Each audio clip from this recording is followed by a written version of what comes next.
before we tell you about the fraud, we need to tell you about the con man.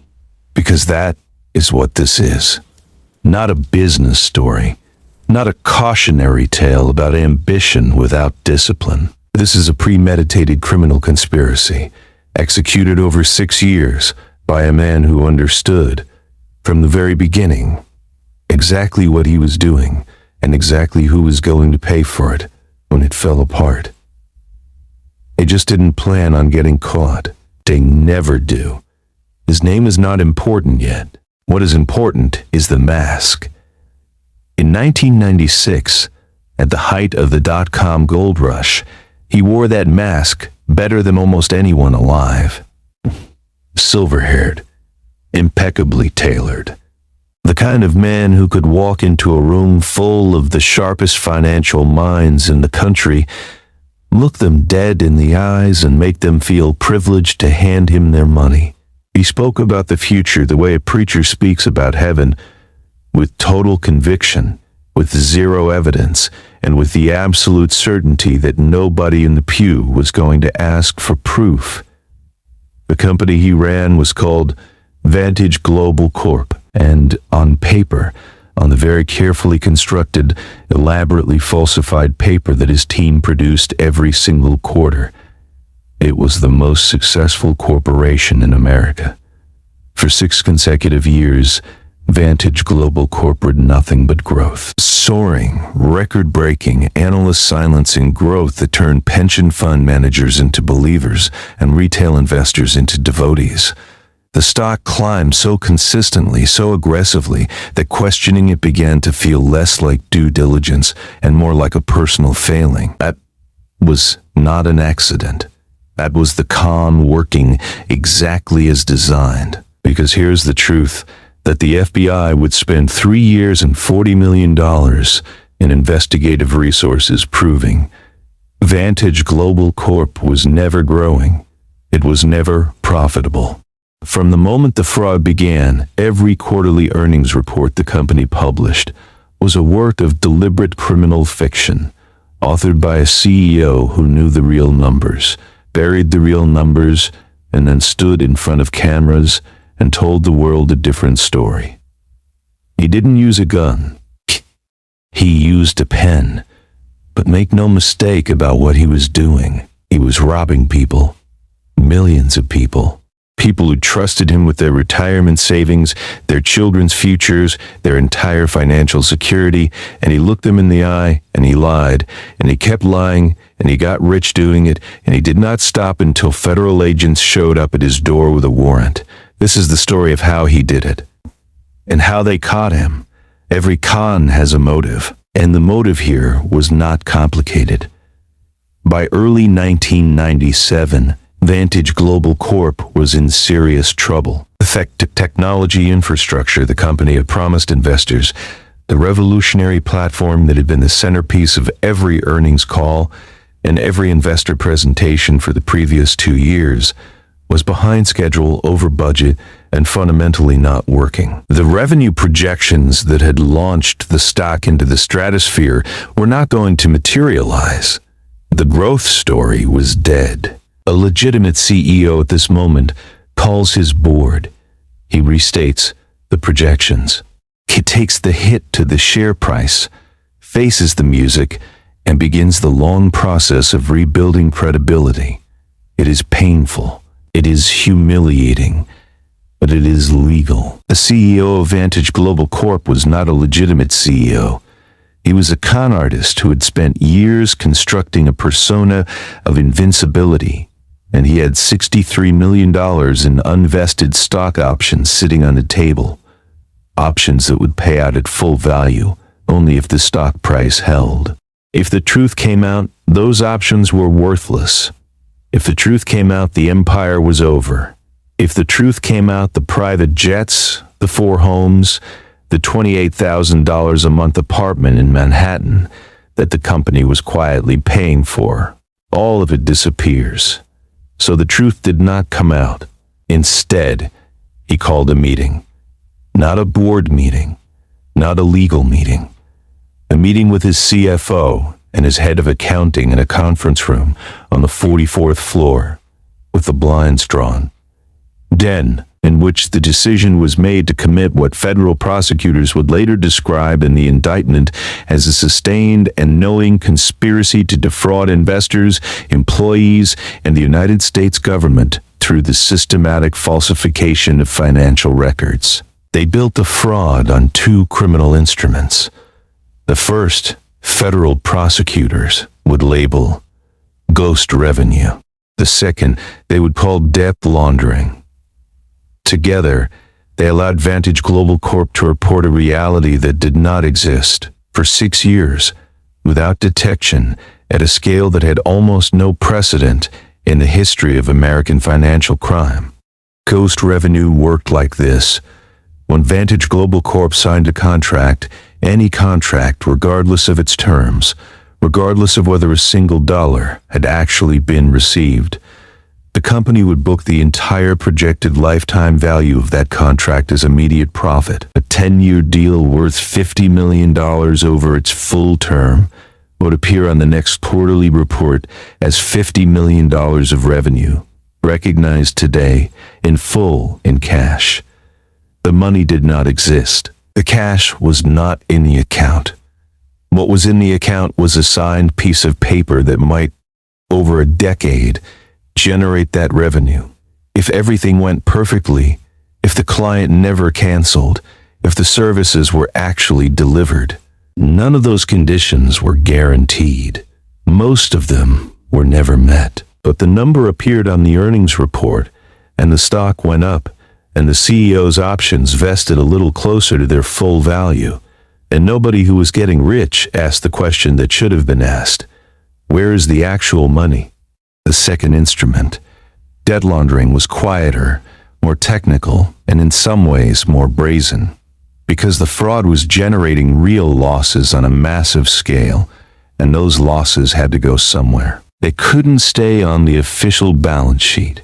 If they appeared on the official balance sheet, the SEC would see them, the analysts would see them, and the stock would collapse overnight. So Vantage Global Corp constructed a shadow financial system, a network of what they called special purpose entities, dozens of shell companies, each legally incorporated, each carrying its own tax identification number, each maintained with enough paperwork to look, at a glance, like a legitimate independent business. In reality, these entities had no operations, no employees, no purpose on earth, except to serve as a dumping ground for Vantage Global's debt. Every quarter, when the losses came in, and they came in constantly, in amounts that would have destroyed the stock price if disclosed, those losses were transferred to the shells, signed off by lawyers, documented with contracts, given every legal appearance of a legitimate intercompany transaction. The official Vantage Global balance sheet stayed immaculate. The shells absorbed the poison and said nothing, because shells don't talk. It was, in the clinical language of the federal indictment, a scheme to launder corporate debt through fraudulent off-balance sheet vehicles for the purpose of deceiving investors and obstructing the regulatory oversight of the Securities and Exchange Commission. In plain English, they were hiding the bodies in a house nobody knew existed, and for 2 full years, from 1997 through the end of 1998, it worked perfectly. The stock climbed, the options vested, the CEO bought a second yacht, and the gap between what Vantage Global Corp reported and what Vantage Global Corp actually was, that gap kept growing quietly and catastrophically in the dark. Every crime scene has a witness. This one had a 34-year-old accountant named, for the purposes of this documentary, Jane. Jane had worked in Vantage Global Corp's revenue recognition department for 4 years. She was, by every internal performance review, exceptional at her job, meticulous, systematic, the kind of professional who followed a number until it made sense, no matter where it led. In the autumn of 1998, a number led her somewhere she was never supposed to go. A major technology partnership deal had been announced the previous quarter with enormous fanfare. Press releases, analyst calls, a full media push. The deal had generated significant revenue on the books. Standard procedure in Jane's department was to verify each revenue entry against its underlying documentation. She pulled the file on the partnership deal. She looked for the invoice. She looked for the service delivery confirmation. She looked for the client's sign-off that would prove the transaction had actually occurred. There was nothing. No invoice, no confirmation, no client record of any kind. There was a contract with a future client's signature on it, promising to purchase services that had not yet been delivered. And beside it, on the earnings report, sat a revenue figure representing the full projected value of that contract, recorded as cash already received. It was, in the language of federal criminal law, falsification of financial records. In plain English, they had made up the money. Jane documented her findings. She wrote a memo. She escalated it to her supervisor, who escalated it to the CFO's office with the reluctant caution of a man handing a live grenade to someone else. 2 weeks later, Jane was called into a meeting. She expected to be asked questions. She expected an investigation. She expected the kind of institutional response that was supposed to exist precisely for this moment. Instead, she was offered a promotion. A new title, a significant salary increase, a corner office on a different floor, in a different division, with a beautiful view of the river and absolutely no connection to revenue recognition. The promotion was presented warmly as a recognition of her talent and her future with the company. The fames, the subtext was delivered without a single word being spoken. You found something. You will now be placed somewhere you cannot find anything else. You will be compensated generously for your silence. And if you are wondering what happens to people who do not accept this arrangement, you should understand that we are watching, and we have resources, and you have a mortgage. That is not corporate pressure. That is witness intimidation dressed in a Hermes tie. Jane accepted the promotion. She had 2 young children. She was afraid, and the CEO of Vantage Global Corp, who had personally signed off on the arrangement according to testimony later given to federal prosecutors, added it to his mental ledger of problems solved and moved on to the next quarter's earnings fabrication. What he did not know, what none of them knew, was that Jane had kept a copy of her original memo. She had printed it, folded it, and taken it home, and it was sitting in a manila envelope in the bottom drawer of a filing cabinet in her spare bedroom, because some part of her understood, even then, that the day might come when she would need it. That manila envelope would become, in the words of the lead federal prosecutor at trial, the single most consequential piece of documentary evidence in the case.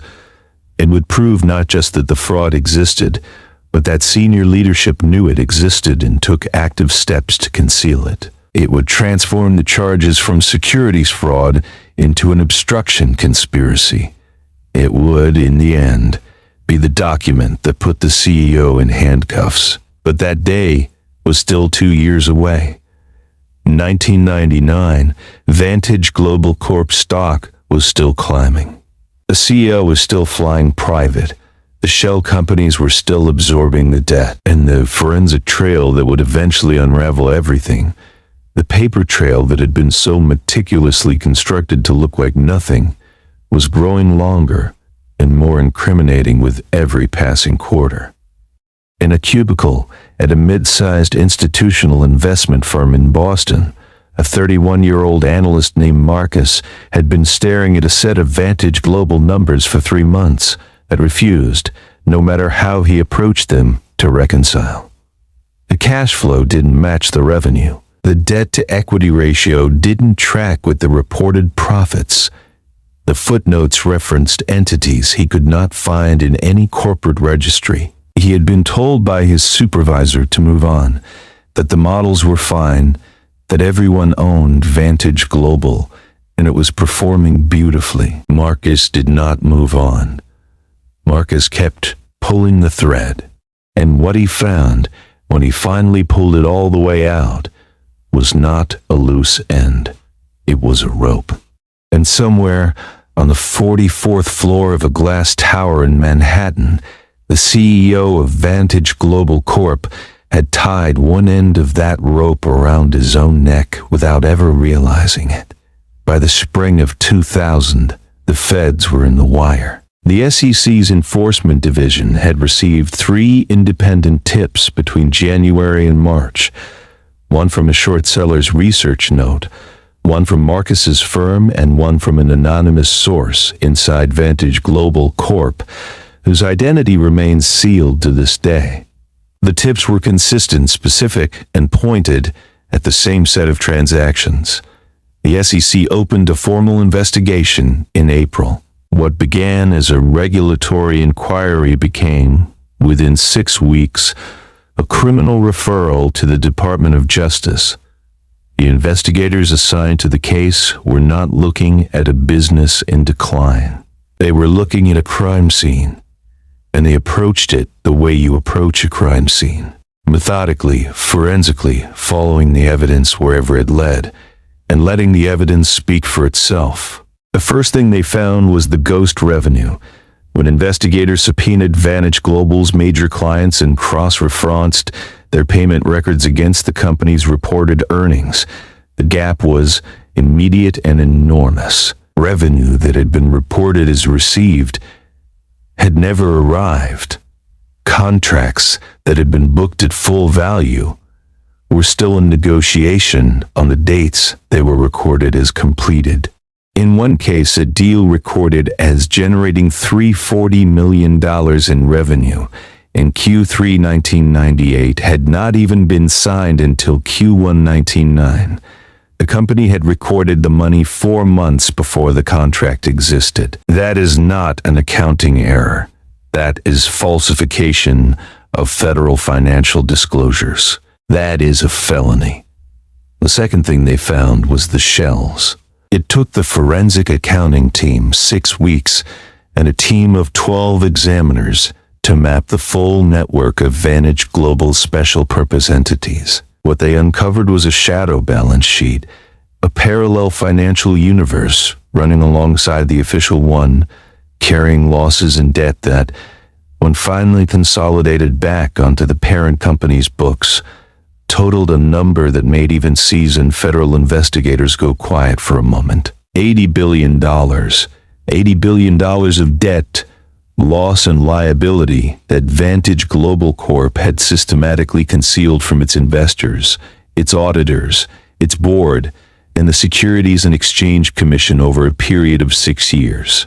The $50 billion empire that the company had reported into existence was, in reality, a $30 billion hole with a beautiful lobby.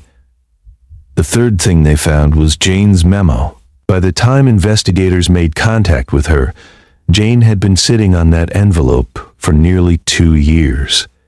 She had thought about it constantly. She had almost destroyed it twice. When the FBI agent sat across from her at a kitchen table in suburban New Jersey and asked her what she remembered about the autumn of 1998, she stood up, went to the spare bedroom, opened the filing cabinet, and put the envelope on the table between them without saying a word. That memo, 2 pages, single-spaced, dated October 14th, 1998, bearing Jane's name and the initials of the CFO in the margin, changed the entire shape of the case.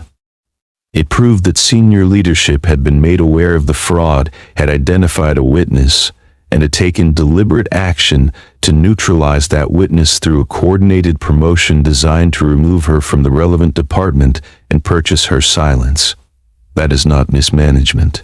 That is obstruction of justice. That is a conspiracy charge. That is the difference between a CEO who oversees a fraud and a CEO who runs one. The arrest came on a Tuesday morning in October 2000. No dramatic perp walk. No press conference. 2 federal agents knocked on the door of the $28,000 a month Manhattan apartment. The one Vantage Global's shareholders had been paying for without knowing it, at 6:47 in the morning, and the man who had spent 6 years looking investors in the eye and telling them everything was fine, opened the door in a bathrobe and said nothing, because there was nothing left to say. The paper trail he thought was buried had been dug up, piece by piece, document by document, shell company by shell company, and it told a story that was impossible to reframe. The SEC wasn't just inquiring, they had built a RICO case. The FBI had the wire records, the internal communications, the shell company registrations, and a witness who had kept a 2-page memo in a filing cabinet for 2 years because she was afraid, but she was not willing to let it disappear entirely. The shredding that had been running frantically in 3 departments for the previous 3 weeks had not been fast enough, and is never fast enough. The harder you run from a paper trail, the more paper you leave behind. On October 15th, 2,000 federal agents executed simultaneous searches of Vantage Global Corp's headquarters and 4 satellite offices. They arrived with subpoenas, forensic accountants, data recovery specialists, and evidence containers enough to fill several freight trucks.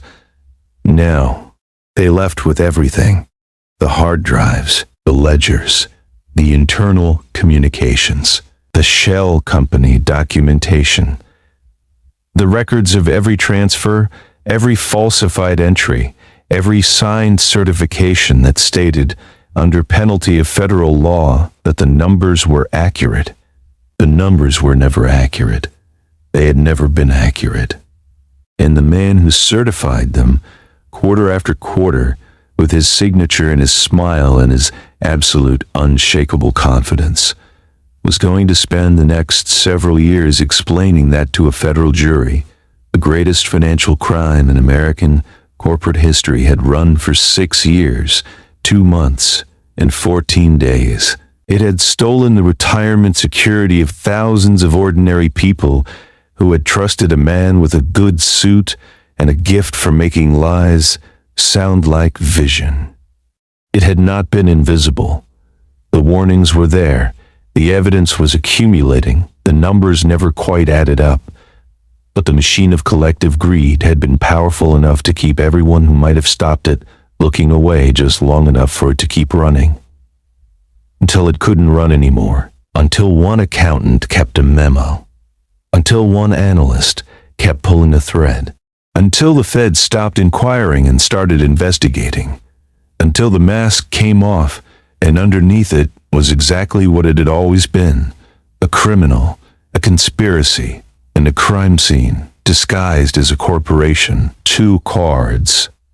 On Black, the CEO of Vantage Global Corp was indicted on 78 counts of securities fraud, wire fraud, falsification of financial records, and conspiracy to obstruct justice. He was convicted on all counts in 2003 and sentenced to 24 years in federal prison.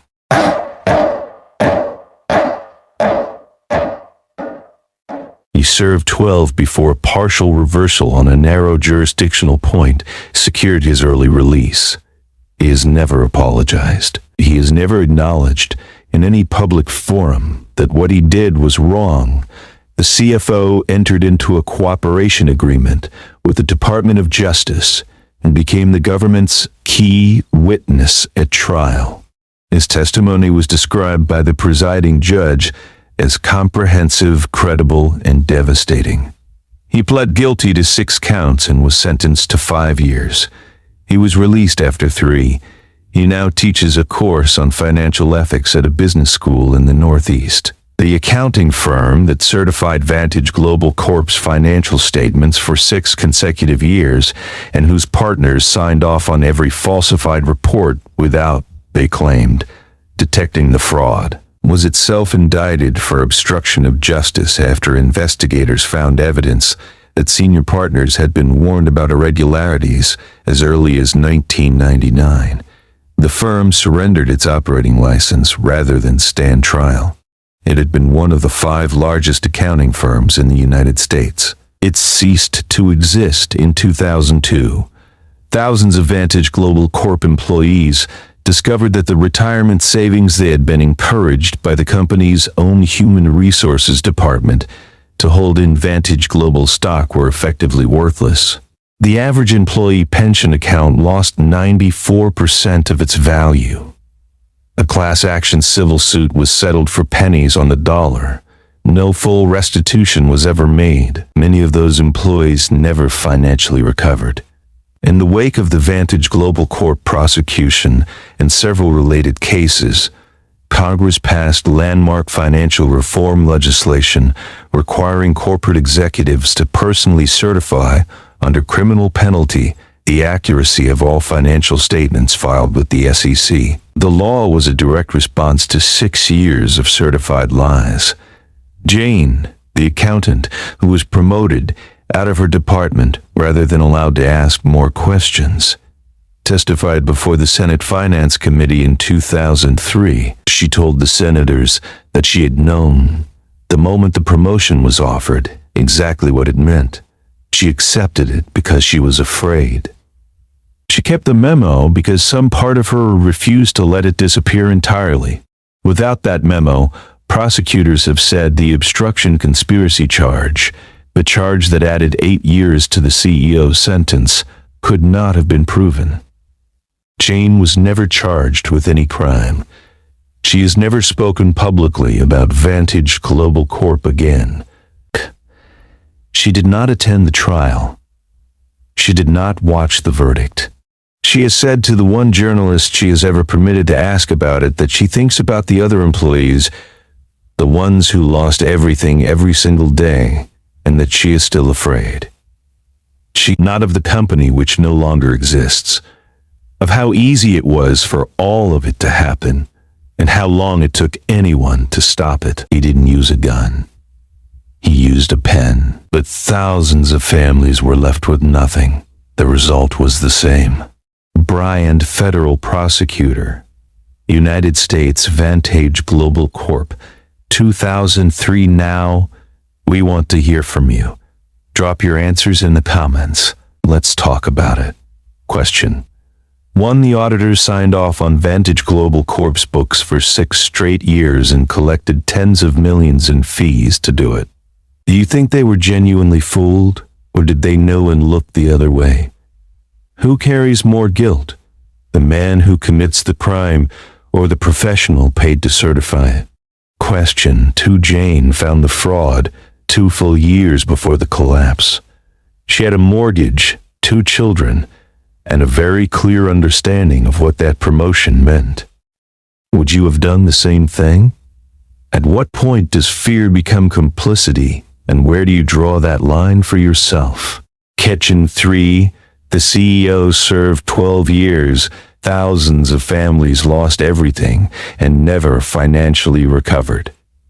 He has never apologized.